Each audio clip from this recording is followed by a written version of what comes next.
আসসালামু আলাইকুম। কেমন আছেন সবাই? নিশ্চয়ই আল্লাহর রহমতে অনেক, অনেক ভালো আছেন।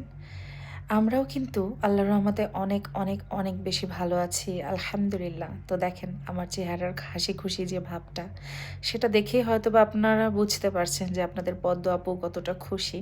হ্যাঁ, এই খুশি সেলিব্রেট করার জন্যই আপনাদের ভাইয়া আর আমি আজকে ডোমিনোস পিজ্জাতে চলে গেছিলাম পার্টি করার জন্য। দ্যাট মিন্স হাসব্যান্ড ওয়াইফের ছোট্ট একটা পিৎজা পার্টি বলতে পারেন। আসলে হাসব্যান্ড ওয়াইফের সম্পর্কটা অনেক সুন্দর করার জন্য না মাঝে মধ্যে একে অপরের সাথে কোয়ালিটি টাইম স্পেন্ড করাটা অনেক বেশি গুরুত্বপূর্ণ, যেখানে আর কেউ থাকবে না, শুধু হাজব্যান্ড অ্যান্ড ওয়াইফ। হ্যাঁ, আমরা কিন্তু মাঝে মাঝে তাই করি। যেহেতু আমার হাজব্যান্ড নানান কাজে ব্যস্ত থাকে, আপনারা সবাই জানেন যে তাকে অনেক ব্যস্ত থাকতে হয়, সংসারের অনেক দায় দায়িত্ব তার উপরে। তো বাসায় তো সে সবসময় সেভাবে সময় পায় না, কিন্তু যখনই একটু করে সময় পায় তখনই কিন্তু ফুরুত করে আমাকে নিয়ে বের হয়ে চলে যায় বিভিন্ন জায়গায় খাওয়ার জন্য, অথবা ঘুরতে যায়, অথবা আমরা দুজন একসাথে হাঁটাহাঁটি করি, অথবা গল্প করি দুই হাত ধরে। যাই হোক, এরকম করেই আমাদের সুন্দর একটা জীবন, মিষ্টি এবং সুন্দর একটা জীবন খুব সুন্দরভাবে কেটে যাচ্ছে। বলতে পারেন জীবনটা যতটা না সুন্দর তার থেকেও অনেক বেশি মিষ্টি মধুর। হ্যাঁ, প্রত্যেকটা স্বামী স্ত্রীর সম্পর্কই মিষ্টি মধুরই হওয়া উচিত তাদের জীবনটাকে সুন্দর করার জন্য। তো আমার খাওয়া দেখে আপনারা নিশ্চয়ই বুঝতে পারছেন যে আমি কতটা রাক্ষসের মতো, মানে কতটা ক্ষুধা নিয়ে আমি খাওয়া স্টার্ট করছি।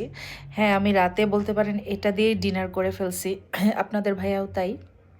আমরা বাসায় আর এক্সট্রা করে কোনো কিছু আর আমাদের পক্ষে খাওয়া সম্ভব না। এর ভিতরে, পিৎজার ভিতরে যে এক্সট্রা চিজটা দেওয়া ছিল, এই চিজটা আমার অনেক বেশি পছন্দের। এই চিজটা আমি ডাবল নিছি আর কি। এরপরে আমি আরও অনেক, মানে আরও ২ কৌটার মতো চিজ নিছি। তো যাই হোক, আমার এই চিজটা অনেক বেশি ভাল লাগছে। এর আগেও আমি এই পিৎজাটা খাইছি, কিন্তু ওরা এভাবে চিজ দেয় নাই।